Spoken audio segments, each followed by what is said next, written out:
Boa tarde, meus irmãos. Que a paz do Senhor, que envolve o ambiente em que cada um de nós se encontra neste momento, decorrente da nossa disposição em dedicarmos alguns minutos do nosso tempo ao estudo do Evangelho de Jesus, permaneça em nossos corações.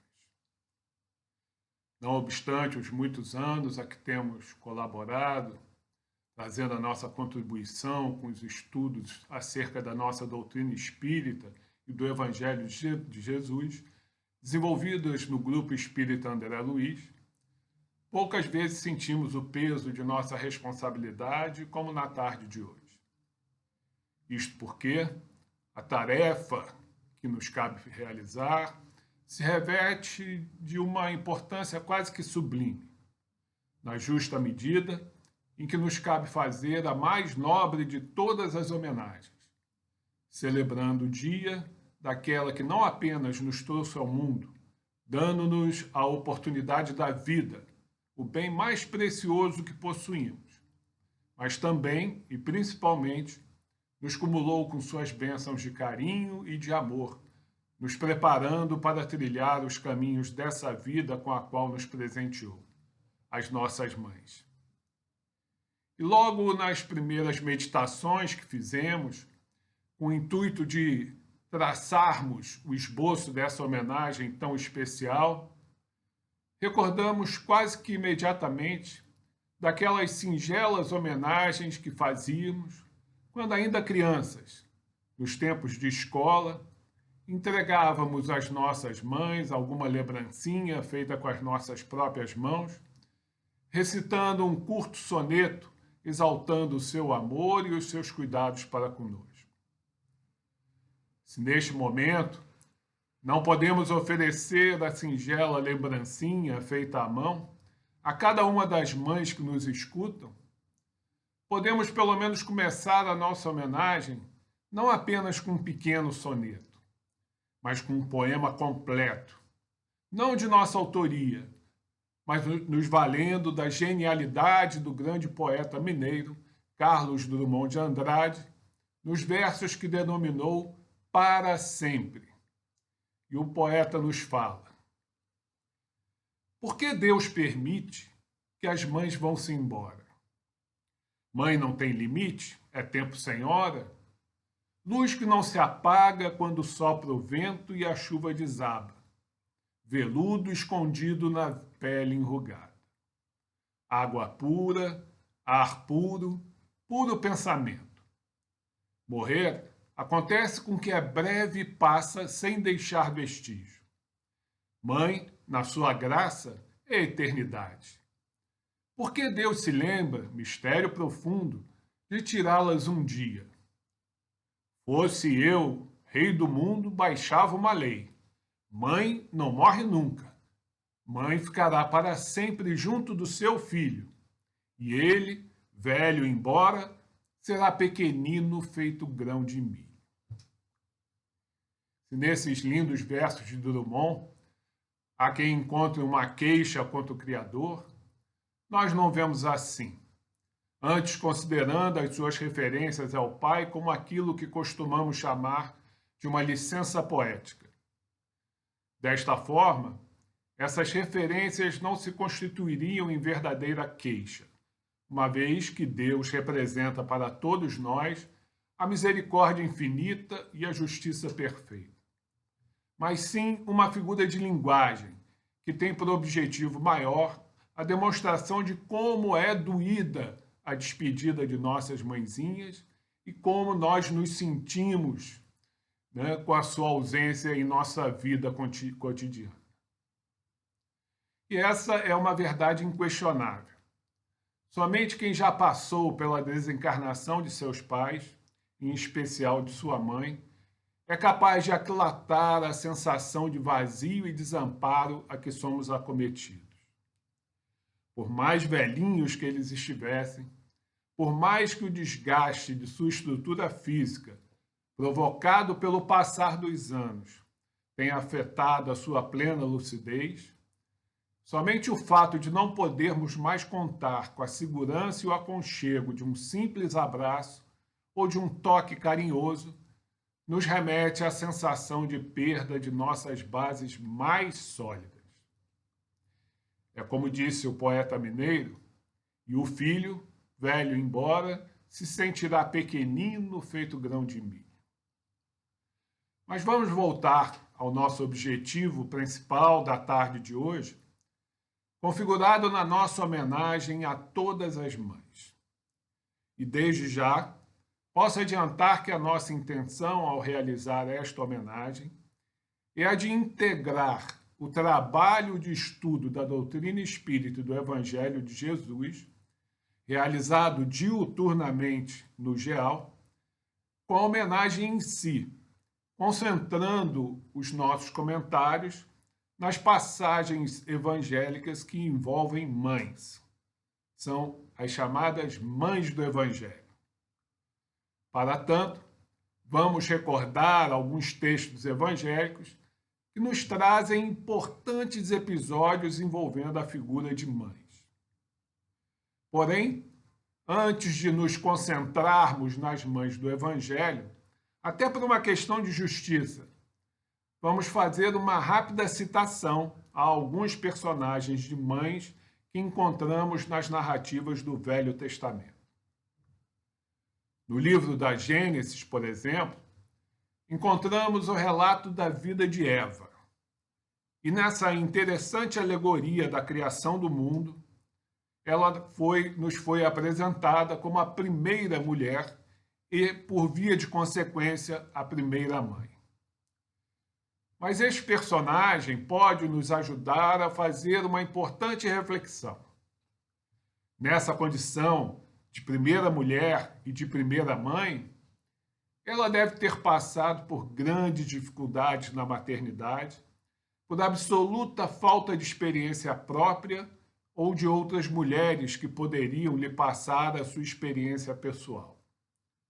Na ocasião, Eva só podia contar consigo mesma e com a inspiração do alto. Fica, então, para nós uma importante lição, no sentido de que as mulheres que temem a maternidade, por não se sentirem preparadas para esta missão, de que elas não a temam e nada receiem, pois que o Pai vai inspirá-las e ampará-las para que cumpram com êxito o seu propósito, tornando-se boas mães. Ademais, o exemplo de Eva se mostra também muito esclarecedor quando nos indica as dificuldades que serão enfrentadas na maternidade pelos problemas com que ela irá se defrontar decorrentes dos conflitos entre seus filhos.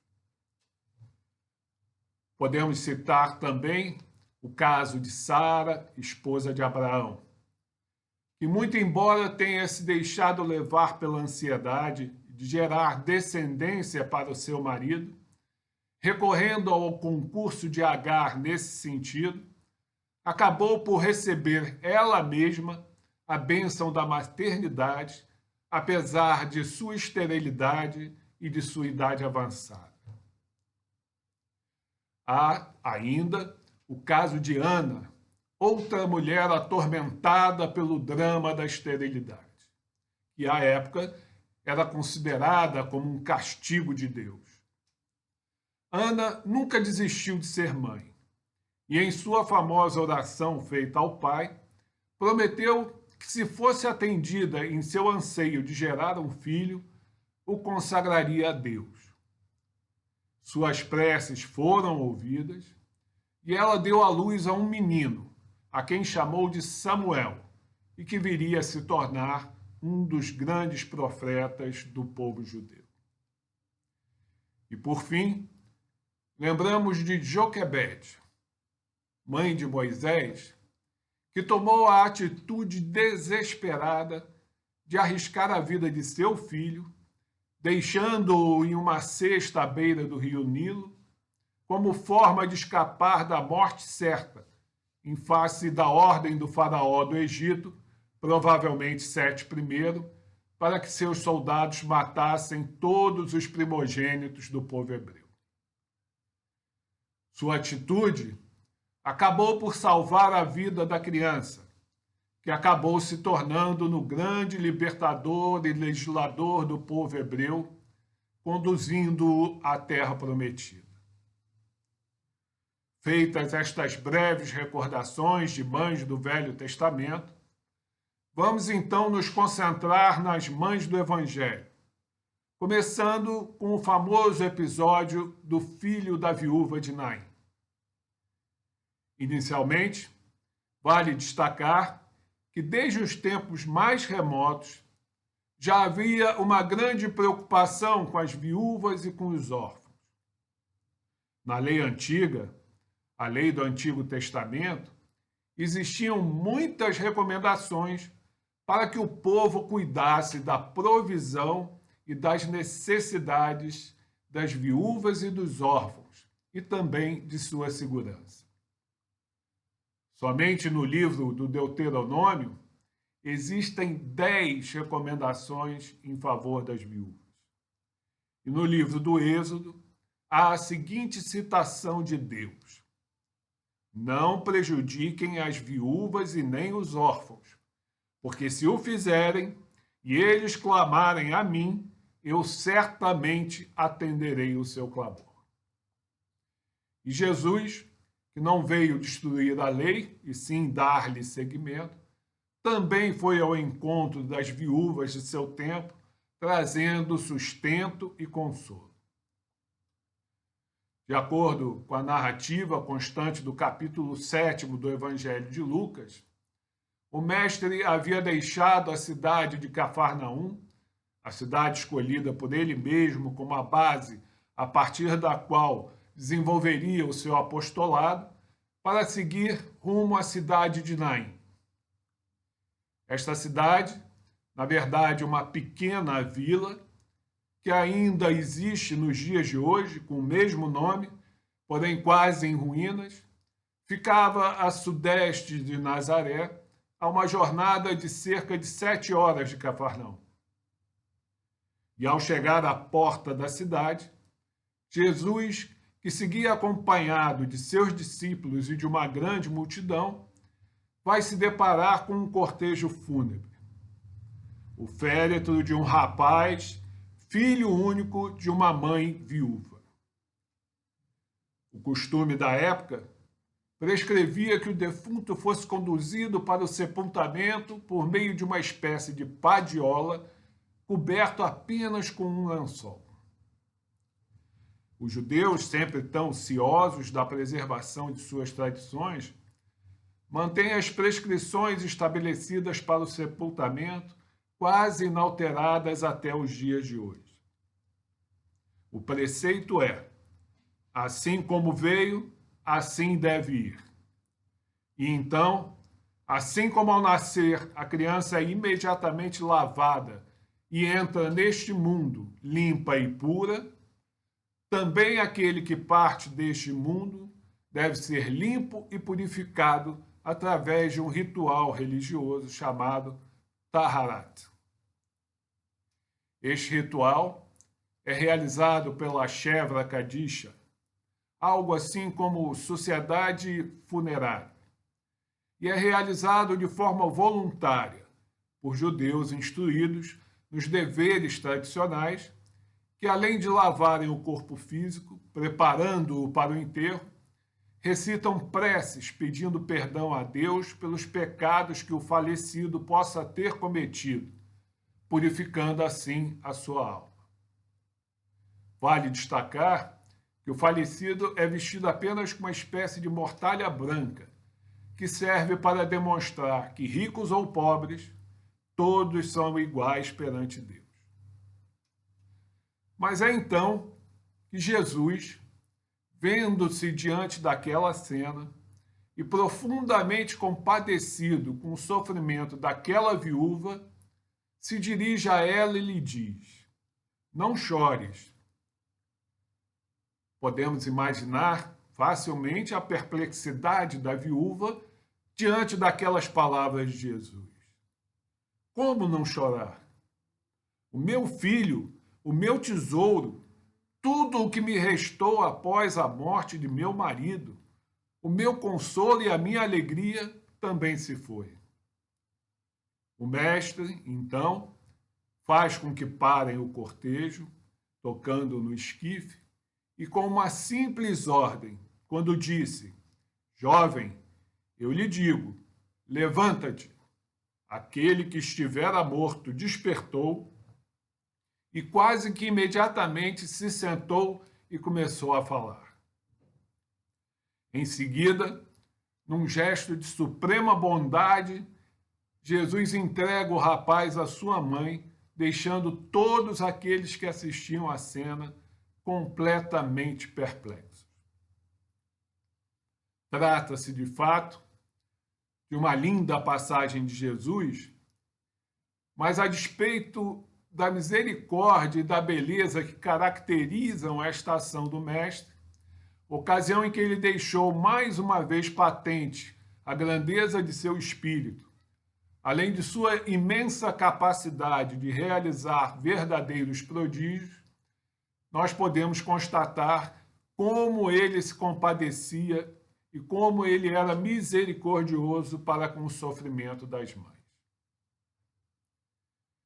Na continuidade, então, dos exemplos, temos que fazer uma ligeira introdução antes de adentrarmos no segundo episódio envolvendo de mães do Evangelho. Isto porque, de acordo com os textos evangélicos, Jesus nos apresentou pelo menos 3 grandes exemplos de fé. Mas não apenas uma fé comum, e sim aquela fé verdadeira que é capaz de mover montanhas. Cada exemplo com suas particularidades, com as suas peculiaridades, mas todos, sem qualquer sombra de dúvidas, exemplos de fé robusta. O primeiro exemplo, por mais surpreendente que possa parecer, veio de um gentio, de um estrangeiro. E mais surpreendente ainda, de um militar, oficial do exército romano, que ocupava as terras da Palestina de então. Esse exemplo se encontra narrado nos evangelhos de Mateus e de Lucas e é conhecido como a cura do servo do centurião. Na guarnição romana de Cafarnaum, havia um centurião que tinha um servo a quem muito estimava e que estava gravemente enfermo. Só essa demonstração de afeto e de preocupação para com um servo já era mais do que suficiente para demonstrar que se tratava de uma pessoa com sentimentos nobres. Numa época em que era comum os homens desprezarem seus semelhantes, tão somente por terem uma nacionalidade diferente, imaginem quando a isso se somava a diferença de classe social, ainda mais para um representante do Império Romano, a grande nação dominadora. Mas este centurião, tendo tomado conhecimento dos prodígios que Jesus já vinha realizando, decide então pedir auxílio ao mestre. Na posição em que o centurião ocupava, ele tinha autoridade suficiente para impor, comandar a presença de Jesus perante o serviçal. Mas ele preferiu um caminho mais condizente com seu temperamento piedoso e humilde, recorrendo a um grupo de anciãos para que intercedessem junto a Jesus em seu nome. A sua alegação era de que, como ele não conhecia Jesus, ele receava de que se tratasse de um ortodoxo rigoroso que poderia ter uma reação mais forte diante de um gentio, principalmente um romano. E ele não queria afrontá-lo com uma intervenção direta, optando por encaminhar o grupo de anciãos como seus embaixadores. Contudo, mais tarde, ele mesmo vai dizer: eu não me julguei digno de vir a ti. Os anciãos, por sua vez, aceitaram de bom grado a missão e foram procurar Jesus para levar o apelo do centurião, insistindo para que ele o atendesse, dizendo: o centurião é digno de que faças isso, pois que ama nosso povo e ele mesmo edificou a sinagoga para nós. Aí está uma situação não só muito curiosa, mas também extremamente rara. Aquele centurião, que até por dever de ofício deveria estar filiado à religião oficial de Roma, nutria uma grande simpatia pela religião dos judeus. E é então que, diante do apelo dos anciãos, Jesus concorda em atender o pedido e segue para a casa do centurião, acompanhado pelos anciãos e pela pequena multidão que seguia seus passos permanentemente. Quando o centurião se certificou de que seu pedido fora atendido, provavelmente por constatar a aproximação de todas aquelas pessoas, ele mais uma vez demonstrou os seus cuidados e a sua consideração para com a figura de Jesus, enviando-lhe um grupo dos seus para dizer-lhe que não se incomodasse, porque ele não se sentia digno de que o mestre adentrasse em sua casa.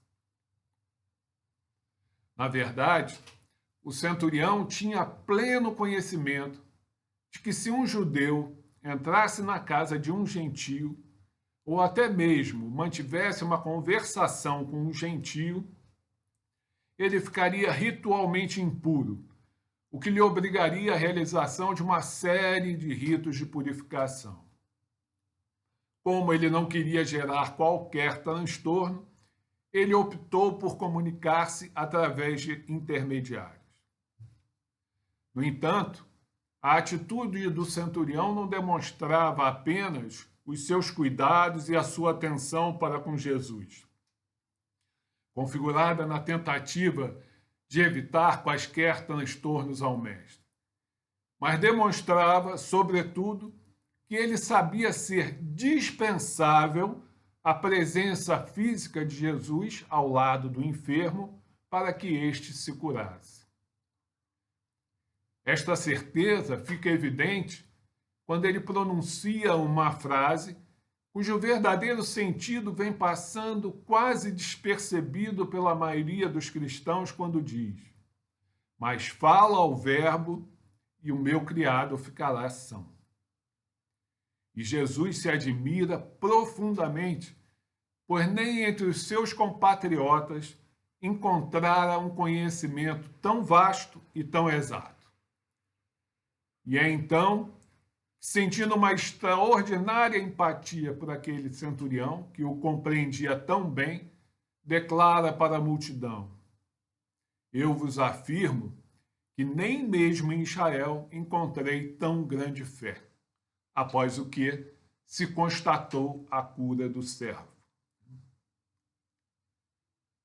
O segundo exemplo de fé, narrado nos evangelhos, é o da mulher hemorroísa.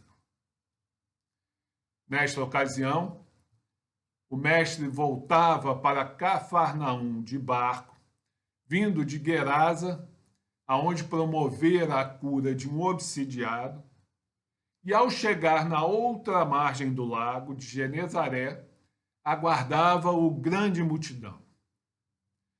Dentre eles, no meio dessa multidão, estava o chefe da sinagoga local, chamado Jairo, que ao ver Jesus, lançou-se aos seus pés, suplicando ao mestre que curasse a sua filhinha, que estava muito doente, à beira da morte. E será justamente neste trajeto entre o local onde Jairo encontrou o mestre e lhe pediu ajuda para a sua filha e a residência do chefe da sinagoga que vai se dar o encontro com a mulher com hemorragia.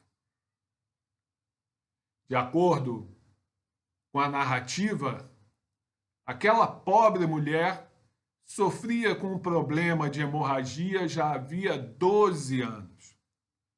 E apesar de todos os dispêndios com médicos, não lograra qualquer melhora, vindo mesmo a piorar. Mas muito além dos transtornos físicos trazidos pelo fluxo de sangue, haviam as imensas preocupações com os costumes e tradições dos judeus. De acordo com o capítulo 15 do Levítico, tanto o fluxo seminal para o homem quanto o fluxo menstrual para a mulher eram considerados como imundícies que tornavam as criaturas impuras perante Deus. E o preceito era tão rigoroso que não apenas a criatura por quem corresse o fluxo ficava impura, mas também qualquer pessoa que tocasse as vestes, a cama, os lençóis, ou mesmo o local em que tivesse assentado alguém impuro pelo fluxo, até mesmo um simples banco ou a sela de um animal, esta outra pessoa também se tornaria impura por contaminação.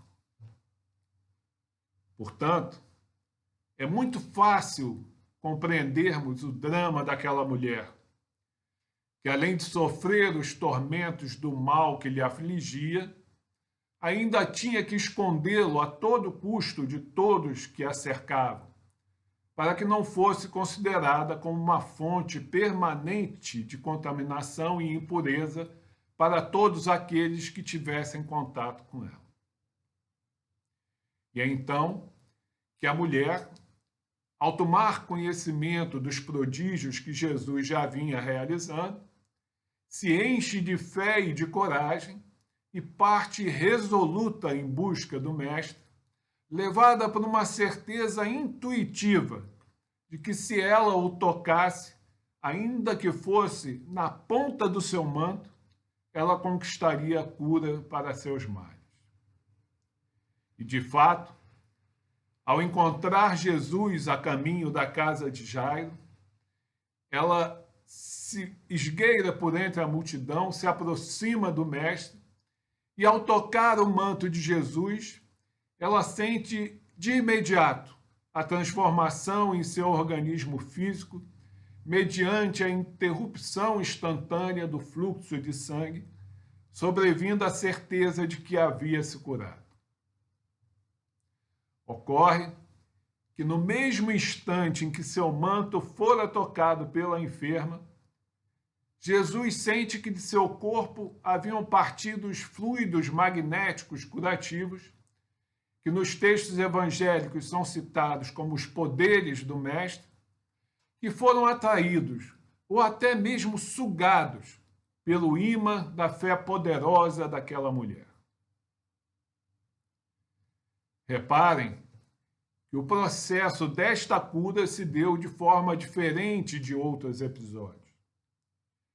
Não se trata aqui de uma cura à distância, como no caso da cura do servo do centurião, que mencionamos pouco tempo atrás, e nem mesmo pela imposição de mãos, como no caso da cura da sogra de Pedro, mas apenas o toque em suas vestes, no seu manto, realizado de surpresa para o Mestre. Neste caso, mais do que em todos os outros, fica evidente que a fé, a confiança da enferma, foi o elemento fundamental para a conquista da cura de seus males. Tanto assim, que quando Jesus percebe que dele haviam emanados os fluidos curativos, e procura pela criatura que havia tocado em seu manto, uma dentre tantas no meio da multidão que o acompanhava, a mulher se apresenta a ele e, prostrada diante do Mestre, relata o que acontecera. E Jesus não lhe faz nenhuma admoestação. Ao contrário, atribui todo o mérito da conquista, da cura, à fé fervorosa daquela mulher.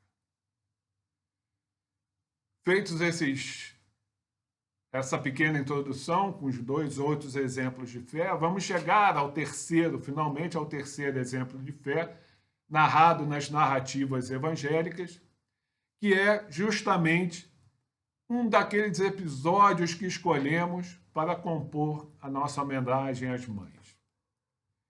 Isto porque o personagem central deste episódio, mais uma vez uma estrangeira, é, antes de tudo, uma mãe amorosa, que buscava desesperadamente por uma cura para sua filhinha, atormentada por grave obsessão. Estamos falando do episódio da mulher cananeia. Nesta oportunidade, Jesus e seus discípulos se encontravam nas terras de Tiro e Sidom, no território da Fenícia, país não israelita.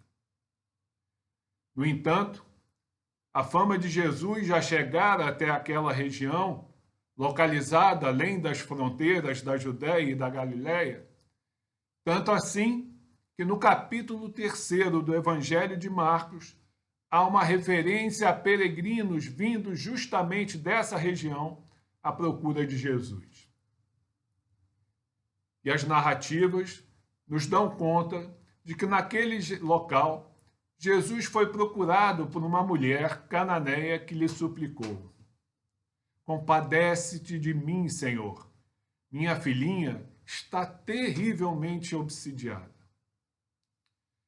Na primeira súplica daquela mulher, o mestre nem sequer lhe responde.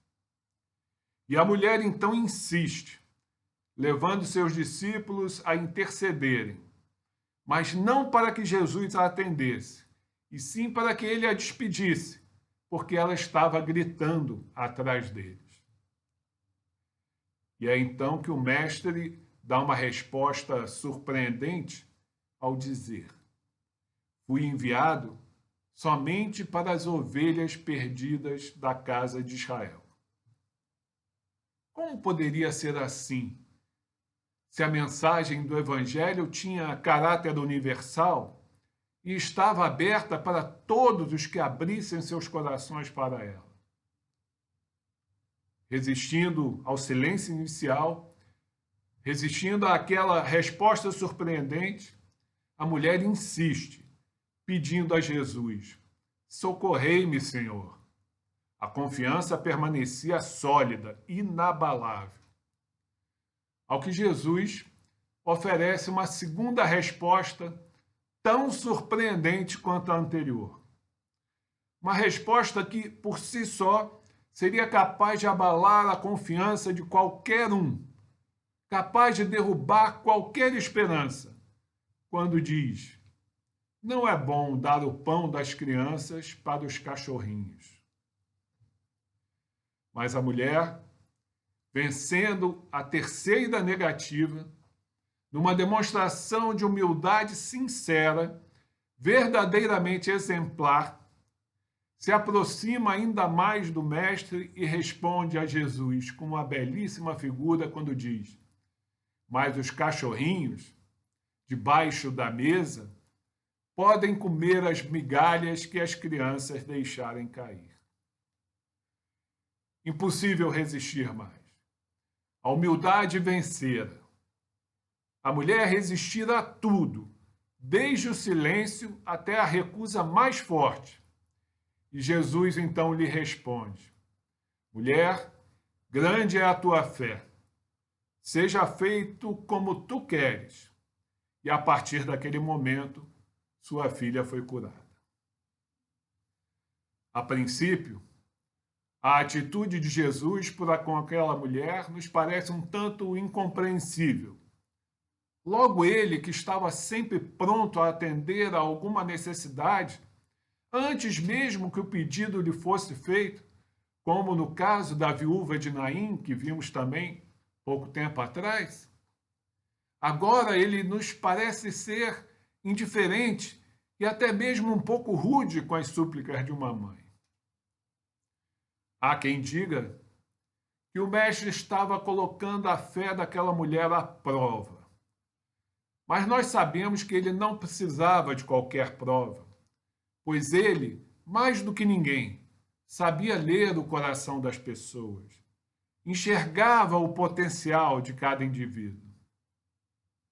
Então, para entender a atitude de Jesus, eu vou me utilizar da explicação de uma senhora chamada Wanda de Assunção, autora de um livro muito interessante chamado Mulheres que Tiveram um Encontro Pessoal com Jesus, no qual ela defende a tese de que aquela mãe precisava percorrer o seu caminho da fé. Desta forma, a cada súplica feita por ela, repetida após cada recusa do mestre, ela deu um novo passo, cada vez maior, ao encontro da plenitude da sua fé. E em cada passo, ela foi ficando cada vez mais consciente da força da sua fé, até que teve a certeza absoluta de que o mestre era, de fato, o único que poderia curar a sua filhinha querida. Nós fizemos questão de incluir este episódio da mulher cananeia dentre os episódios em destaque na nossa homenagem às mães, porque ela se enquadra quase que à perfeição na definição de mãe, tal como apresentada no livro Almas Crucificadas, de Zilda Gama, ditado pelo espírito Vitor Hugo. E a definição é a seguinte: mãe é síntese de carinho, de abnegação, de ternura, de sacrifício, de labor sagrado, de imolação voluntária.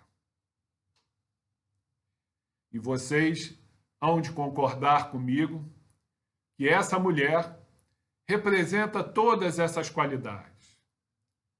Não é difícil para nós imaginá-la profundamente angustiada na tentativa de conter a sua filha durante os violentos acessos de que era vítima.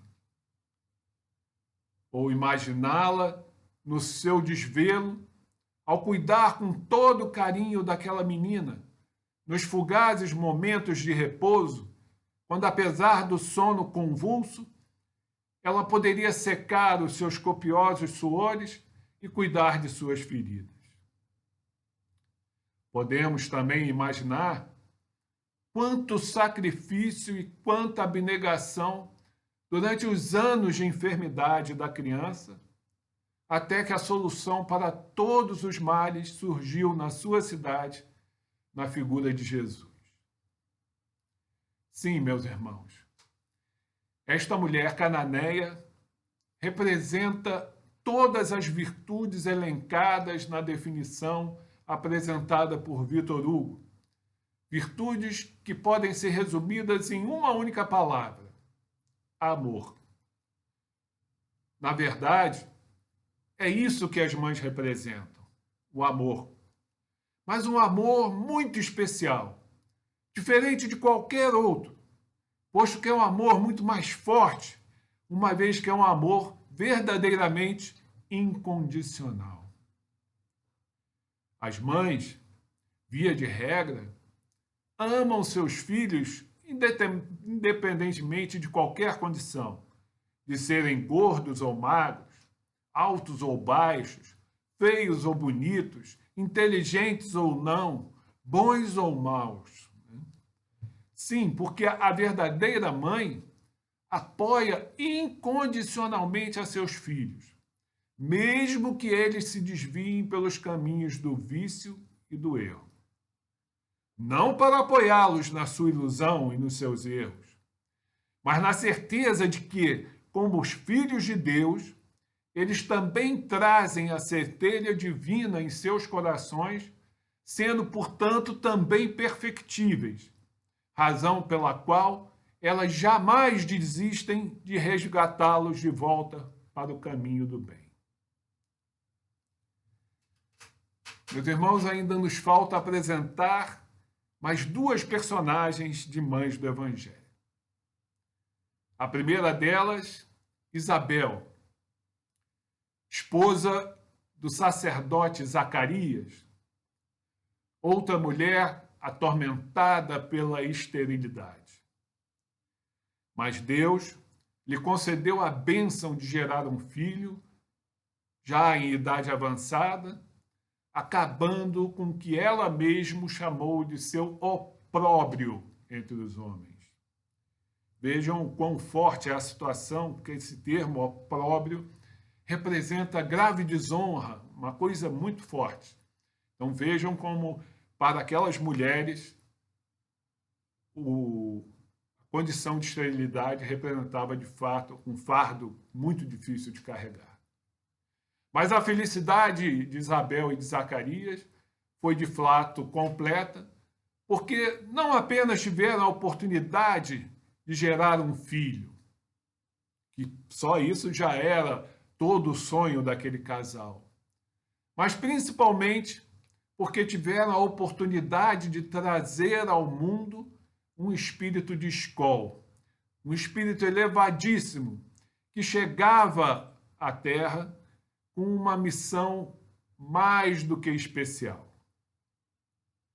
O homem que teve por missão preparar os caminhos do Senhor, através do seu trabalho de pregação, convidando aos homens ao arrependimento pelos seus erros e à sua renovação íntima, de forma a não incorrerem em novos erros. Estamos falando de João Batista, o precursor da vinda de Jesus à Terra. E, por fim, a mais importante de todas, Maria de Nazaré, mãe de Jesus. Indiscutivelmente, a mulher mais conhecida das narrativas constantes, tanto no Velho Testamento quanto no Novo Testamento. Conceito muito mais do que merecido, por tudo que ela representa em termos de amor e de aceitação dos desígnios da providência divina. Não são muitas as passagens em que encontramos narrativas envolvendo diretamente a pessoa de Maria, mas todas as referências que lhe são feitas são extremamente significativas. A começar pela própria Anunciação, ocasião em que tomou conhecimento da sua missão, uma missão grandiosa de gerar o Filho de Deus. Missão que aceitou sem qualquer hesitação quando disse ao anjo Gabriel: aqui está a serva do Senhor. Cumpra-se em mim conforme a tua palavra. Significativa também no lindo episódio da Natividade, quando deu à luz ao Filho de Deus na cidade de Belém, no ambiente simples e humilde de um estábulo, tendo por únicas testemunhas seu marido José e os animais que ali se encontravam. Ou quando o levou a Jerusalém para a sua apresentação ao templo, cumprindo os ditames e as prescrições da religião judaica, ocasião em que se encontrou com Ana e o sacerdote Simeão, e aquele bom homem atestou para todos que viram esse encontro que aquele menino era, de fato, o Salvador, a luz para a revelação aos gentios e para a glória do povo de Israel. Significativo também nos cuidados e desvelos e preocupações na criação do menino Jesus, como na ocasião que o perdeu durante uma visita à cidade de Jerusalém, e que, após intensa procura, veio a encontrá-lo 3 dias depois, no Templo de Jerusalém, debatendo com os doutores da lei. Ou ainda, por ocasião do episódio das bodas de Caná, quando Jesus realizou, a seu pedido, o seu primeiro grande prodígio, mediante a transformação da água em vinho. Extremamente significativa também nos momentos mais marcantes, como no dia em que tomou consciência plena da grandeza da missão de seu filho, quando Jesus, após visualizar a multidão que o cercava, disse: Eis aqui minha mãe e meus irmãos, pois todo aquele que faz a vontade de Deus, esse é meu irmão, minha irmã e minha mãe.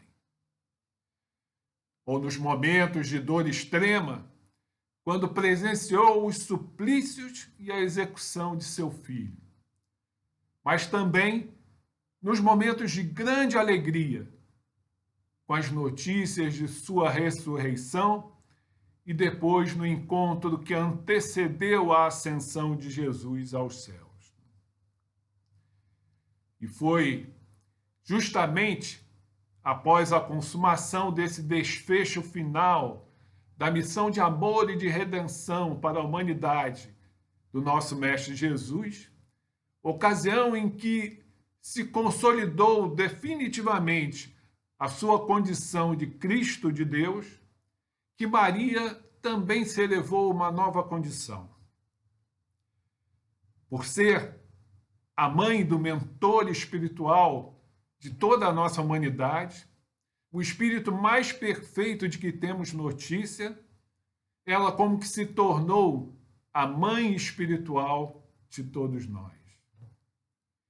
E nessa condição de mãe espiritual dos homens, que também busca enxergar em cada indivíduo o que ele tem de melhor a oferecer e reconhecer que cada um de nós, espíritos imperfeitos que ainda somos, estamos permanentemente sujeitos ao erro, que ela acabou por se tornar a grande intercessora de Jesus, junto a Jesus, de todos os homens que, como já o dissemos, espíritos imperfeitos que são, estão sempre sujeitos ao erro. Esta condição de intercessora fica mais do que evidente para todos nós, não apenas na famosa oração da Ave Maria, quando os devotos pedem com o coração apertado: Mãe de Deus, rogai por nós, pecadores. Mas fica também evidente em várias composições, clássicas ou populares, tais como na inspiradíssima canção Nossa Senhora, de autoria de Roberto Carlos, muito conhecida na voz de Fafá de Belém, que em sua primeira parte nos diz o seguinte: Cubra-me com seu manto de amor, guarda-me na paz desse olhar, cura-me as feridas e a dor me faz suportar. Que as pedras do meu caminho meus pés suportem pisar, mesmo ferido de espinhos, ajude a passar. Se ficaram mágoas em mim, mãe, tira do meu coração. E aqueles que eu fiz sofrer, peço perdão. Se eu curvar o meu corpo na dor, me alivia o peso da cruz, interceda por mim, minha mãe, junto a Jesus. Lindas palavras que demonstram de forma cabal essa condição de intercessora de todos os homens imperfeitos junto ao nosso Mestre Jesus, seu Filho. Bem, meus irmãos, nós começamos a nossa homenagem com um poema, né? Então, nós também vamos encerrar a nossa homenagem com outro poema, que apesar de ser de um autor desconhecido, de acordo com a fonte em que obtivemos essa peça, reflete muito do que nós pensamos e que falamos durante a nossa apresentação, além de ser bastante atual. E os versos dizem o seguinte: Para completar o homem, Deus fez a mulher. Mas para participar do milagre da vida, Deus fez a mãe. Para liderar uma casa, Deus fez a mulher. Mas para edificar um lar, Deus fez a mãe. Para estudar, trabalhar e competir, Deus fez a mulher. Mas para guiar a criança, Deus fez a mãe. Para os desafios da sociedade, Deus fez a mulher. Mas para o amor e para o carinho, Deus fez a mãe. Para ser princesa, Deus fez a mulher. Mas para ser rainha, Deus fez a mãe. Você é o mais lindo presente de Deus para mim e eu quero ser uma dádiva de Deus para você. Te amo, minha mãe. Belas palavras que não podemos sequer exaltar o seu autor, porque, segundo a fonte, é de autor desconhecido. Mas para fechar, então, os nossos comentários, lembramos de uma frase incluída por Fernando de Lacerda no livro do País da Luz, em que ele diz que mãe é o anjo que Deus põe junto do homem desde que ele entra no mundo. Razão pela qual não há como nós não encerrarmos dizendo: mãe é de fato um presente de Deus para a humanidade. E com isso, nós encerramos os nossos comentários, agradecendo de todo o coração a atenção de todos e desejando um domingo de muita felicidade e amor para todas as mães. Muito obrigado.